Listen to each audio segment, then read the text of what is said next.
Hi, you want to know how a lazy girl decorates her Christmas tree every year? I'm not a Christmas tree decorator and I don't enjoy putting one together every year, so I try to keep mine as consistent as I can from year to year.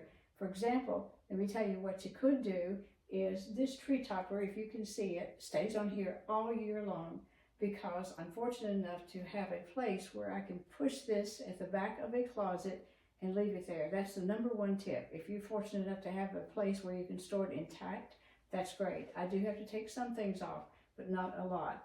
But this Christmas tree topper, which consists of 3 to 5 different kinds of picks, will live on this tree for all year long. And I just kind of fluff it out from time to time if it needs it when I bring it back out. The second tip is if you can get a rolling stand, be sure to do it. I'll get a separate picture of the one that this is on because I got a sheet kind of covering it up here. But if you can get a rolling stand, then that's great because you can roll it to that place where you're going to secure it and then roll it back out. Okay, I know everybody can't do that. So if your Christmas tree comes in 2 different pieces, if you can take them apart and kind of leave them that way, decorate the topper on a table or at eye level so it'd be easier than climbing up and down this ladder, and leave it that way, store it that way, that's even better. Another tip I'm going to give you is don't get a white tree. White trees tend to yellow with time. This one is 6 years old, and there is some yellow at the top, which you can't see because I've hidden it with all this other stuff, but it yellowed because of the lights. I have stored it in climate control conditions, and still it has a little yellow on it. So get a green tree. It's much easier. Everything is kind of made for a green tree, including the rolling stand. The rolling stands that you buy mostly are green. So, okay, that's what you need. Now the first thing I do, and you will have to do too, is to fluff out the tree. If you get it out of a box or even a stored place, there's a lot of fluffing probably still to be done. Next thing you need to do is be sure you bought a pre-lit tree. If you want to add extra lights, then knock yourself out. You can add some cluster lights on the interior, just wrap them around the interior, and it really makes a nice difference. It glows from the inside. But pre-lit trees, I don't want to string lights, and I don't think anybody much does these days. But if you do, knock yourself out. Remember, Christmas trees are for you. It's your personal taste, whatever you like, whatever you want. When I made this tree, I wanted a silver and white, real frosty, wintry look. Because I live in a hot climate, and I wanted a real cold look to this tree, so we got it. Now the next thing that I would do is, now this is different, people do different things. I place my ribbon on the tree because I want that to be kind of a showstopper look. I've used a couple of different ribbons on this tree and they are getting a little tired. They are 6 years old, and I was not sure with this silver ribbon if I had enough. So here's a little trick, and I'll show you with this ribbon, not the same, but this is one that's unrolled, is instead of trying to keep the whole roll intact, then you just make some little pieces. Cut yourself about a 48 or longer piece of ribbon, make a little tail, and make a loop. Anybody can do this. I'm going to make a big loop first because here's the tail on it. I'm going to loop it this way, and then I'm going to loop it down again and secure this with a pipe cleaner. This could be a little bit longer. A pipe cleaner, piece of wire, whatever you want, and then cut it. Be sure you secure this one in here, which I'm trying to do. Then you can cut it, another little tail, and then you have pieces to insert in the tree. And the reason I did that again is because I was not sure that I had enough ribbons, so I've just placed them equidistant around like that because I wanted to be sure I had enough ribbon. And by the way, this tree is 7.5 feet tall. It's a slim tree. It's going to look fat by the time I get through with it, but it's a slim tree for ease of movement in and out through doorways. And I'm going to only decorate it 3/4 of the way around because it's going to be pushed into that corner. So if you want to save on decorations, get a smaller tree, put it in a place where you don't have to decorate 360 degrees. It's just a little, halfway around, 3/4 around, whatever. And the second thing I did, I had another piece of ribbon, This was 10 yards or more. And it's a nice jeweled thing, so I wanted it to show.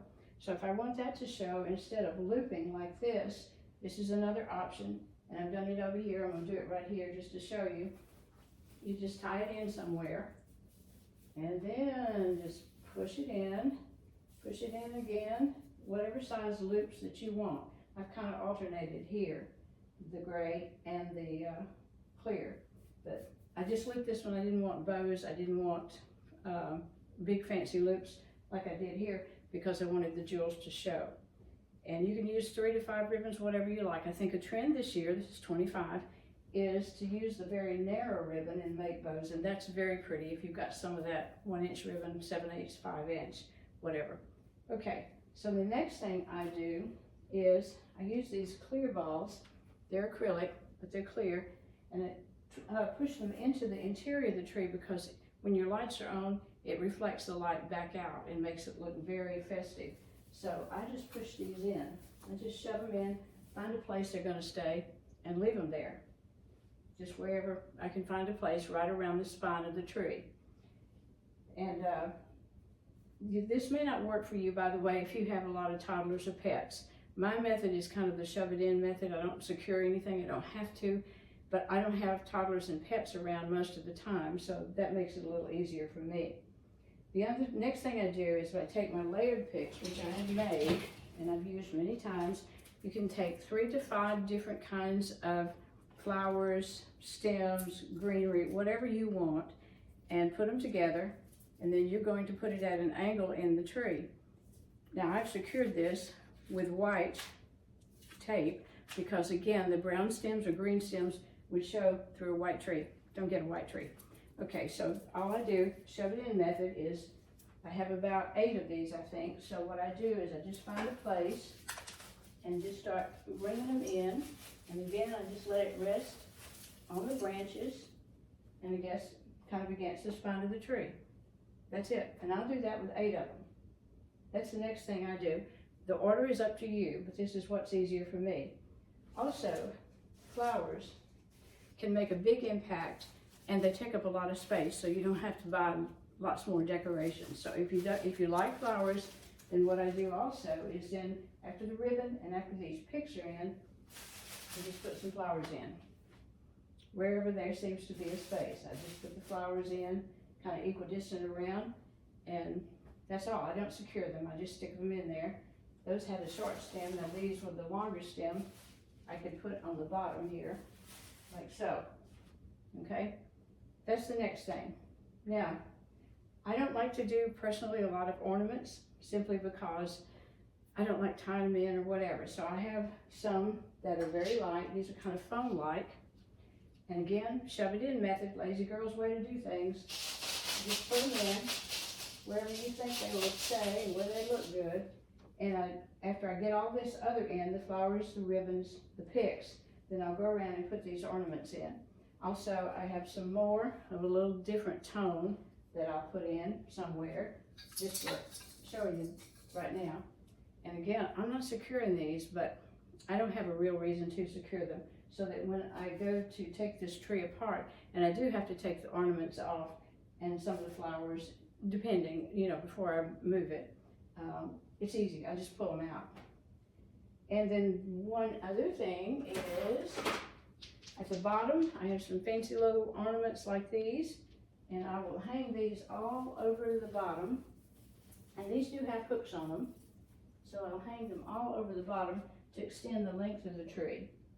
I'll do, after I get all of that in, is I'm going to go back and I have a lot of these kind of picks, snowy picks, and I'll put those in, and you always angle them down. And you can see, even though we don't have this tree decorated, but I think you can see then how this begins to fill out this tree and makes it look a lot wider than it is. Something like that. And I think that's all. That's the lazy way to do it. If you're busy, you don't have time to do a lot of things, and I'll post a picture of the rolling stand. And I do store, by the way, a lot of my things, like these large flower picks. This is the top of a little rolling bin. I'll take a picture of that as well. I roll it under the beds downstairs, so I won't have to take it too far. I just roll it under the different beds and store these things that way. You store them however you can, but these under the bed bins are pretty handy. The other thing that I have, let me step out for a minute and get it, is the magic light one. that lights up your tree. It turns it off, so you don't have to get behind it since it's in the corner and plug it up and do all those things. So I think those are the main tips for decorating a tree the lazy girl way. Let me know if you have any questions or if you have any tips for a lazy girl way to decorate your tree. Thanks for watching.